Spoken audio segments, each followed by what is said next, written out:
I just got done watching Chikara's Dark Cibernetico. No intro. I'm just gonna hop right into it. Here are my thoughts on this show.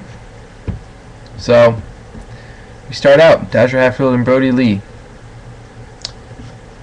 Cool way to open this show. In terms of the story that came in. Brody Lee has been beating the crap out of people. Dasher Hatfield, he's freaking over, and it's the best you could do with the creative wrestler guy. I don't know who that wrestler is, but they basically made him permanently Dasher Hatfield, and I completely agree because it's a good gimmick that works. His moveset's been working. He gets better in the ring as he goes, which that's kind of a common thing in Chikara guys. They seem to have a little something more to them every time. I don't know if that's what that's just what it's like when you train under Quack. I don't know. It's delightful and just really cool. It was quite quirky, but I don't know, Chikara is fairly quirky at times. There will be spoilers in this review. No, do I want to do spoilers? No. Okay, I'm doing spoilers. Okay. Do not watch this review if you don't want spoilers. Totally creative. Dasher Hatfield tried to counteract Brody's big boot by actually removing his boot.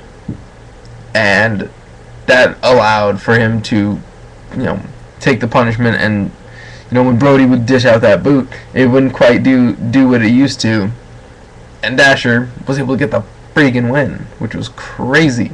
And I'm like, that's cool. I did read the live reports when the event first came out. I haven't read them since, so I didn't exactly remember everything that happened. But I'm going to tell you, for me personally, I still marked out quite a bit. I'm sure Nightmare freaking loved this. I might post this out as a response to his review, if he'll let me. Give a guy a rub, huh? Don't be Hunter.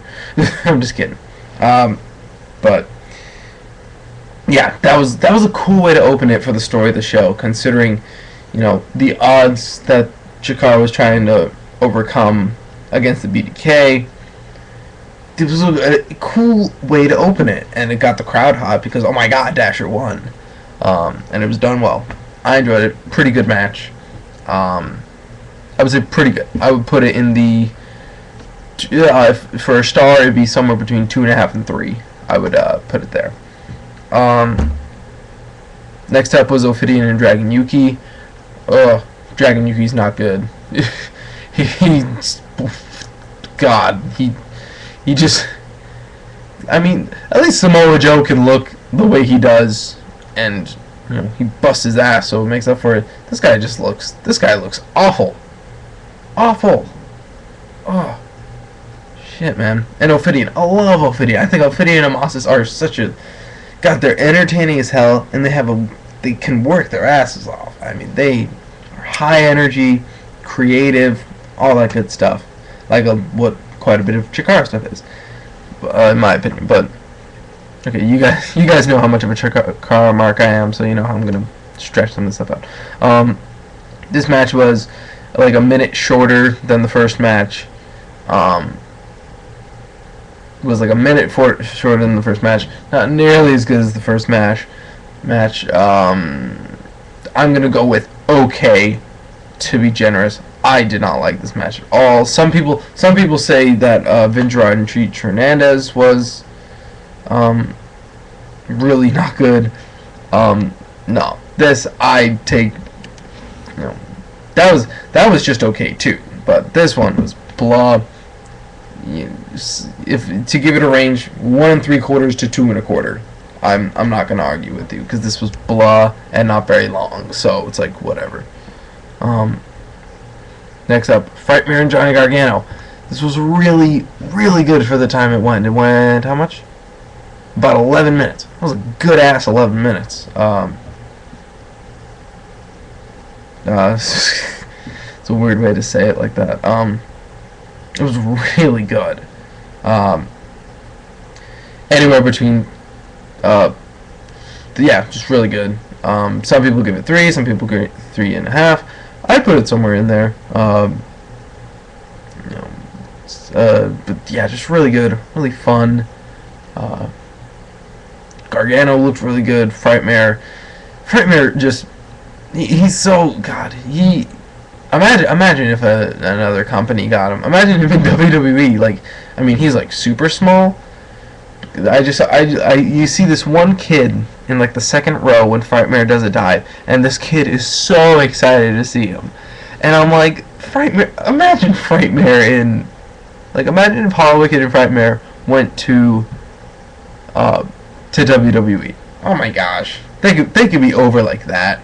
You know, basically like the former Incoherence group could get mad over in WWE, which would be fun.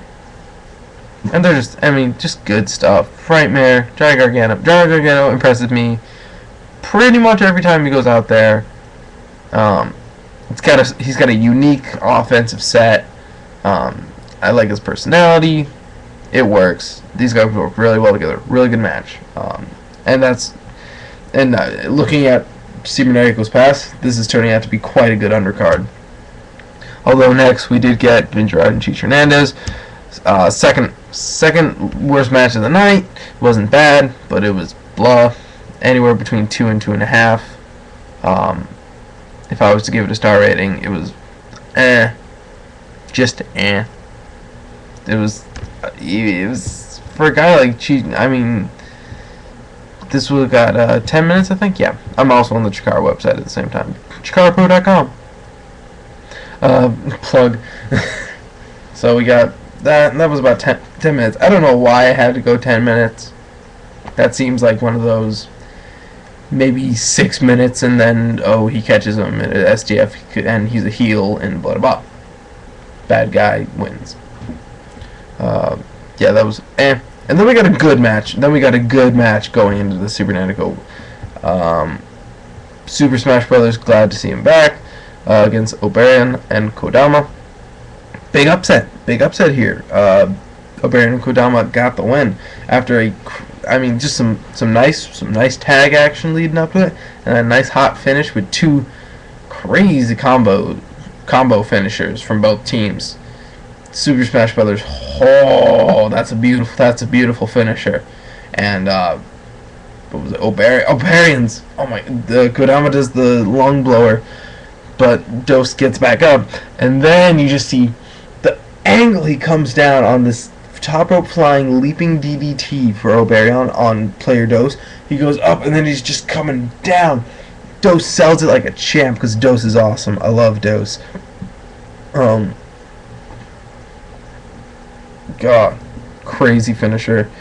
And it looks like they're building up these guys. I could have swore these guys were going to be Ultramantis's new Neo Solar Temple, but I guess they're doing their own thing. They remind me a lot of like the tag teams in Mexico. You know, your Psycho Circus, your Vampiro types down in Mexico, and that's what they remind me of. But they very much wrestle like Chikara style. And then we got the match. In my opinion, virtually 5 stars. It's virtually a 5-star match. I mean, I'm not going to yell at you if you put it between 4.5 and 5. I won't yell at you putting it a little bit lower than that if you... I mean, this is a match... I can't remember... This is a match where... This is what... I don't know how to put this. Take the storytelling multi-man of, say, a Canadian Stampede, of like the Canadian Stampede 10-man tag. Take the crazy action, say, of a Dragon Gate 6-man. When you get the mix of high energy action for 35 minutes with the amount of story. It's a perfect storm of awesome. Awesome. So damn good. And it all starts with the entrances. It all no, it doesn't. It starts the awesomeness starts before the match, before the wrestlers even come out. I mean, Zabato gets bumped to the floor to being the floor ref, or maybe he's not an official referee, but a referee on the floor while Bryce is in the ring. Because Bryce is senior referee, you get your ass on the floor. Cool. Awesome. And then we got, Team BDK comes in, everyone's pissed. Then we got the chaos that ensues on Team Chikara Generation 1's entrance. You get Ultra Mantis coming, team captain. Everyone's like, yeah, Mantis. And then Shane Storm, Icarus coming together, except, no, it's Stigma and Icarus, except they're Shane Storm and Ichabod Slane. Haha. History. History matters in Chikara. People forget how much, it's like promotions forget how much history can be, promotions history and wrestlers history can be used in storytelling. And it's so awesome. Then Quackensaw comes out, Hollowicked comes out, Eddie comes out, and then Vocator takes off the mask. Takes off the mask first. It's Larry Sweeney, takes it off, and he even had the Texarkana title. The Texarkana title. His old pink and blue getup. I mean, he's rather he looks rather out of shape. Even more than he used to be. Like, he's kind of been gone crazy, but him being there, beautiful. Chaos ensues. Freaking brawl. Like, it's, I'm like, what is going on? Like, the crowds, everyone's on their feet. And then things started to, they have, the opening elimination was kind of messed up. It was really awkward, botchy, I don't know what it was. But Sweeney eliminates Sanchez, just to get Sweeney eliminated. But then Claudio comes in, takes him out with one recoil bomb. Kind of makes sense. He's just coming back. But really, Sweeney got the heat going. And it got awesome. And then, we get a little bit more time. Things are building. And Eddie Kingston was, after Sweeney in the lineup. Eddie Kingston got his knee worked on through the entire BDK through the 7 BDK members who were rotating. Ow. And Eddie Kingston was the man. Just the man. And then we got some shenanigans. The whole match, BDK was pushing the rules of the Tornado Cibernetico with the tags. People roll. When people got out of the ring, Zapata was putting people's foot on the ropes. He was dragging people out to get a new man in. Awesome heel stuff. Bunch of eliminations happen. Ultra Mantis gets a huge pop when he gets tagged in. Huge pop. It's only fitting that he eliminates Ares and Delirious on different occasions, which makes sense.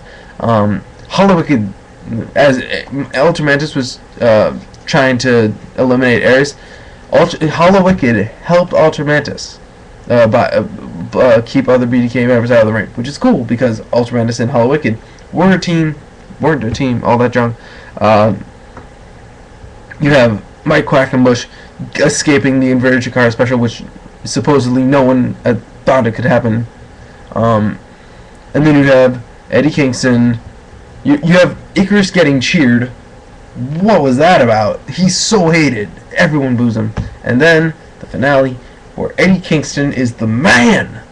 I love Eddie Kingston. If I gave a star rating, I'd give it 5. It's beautiful.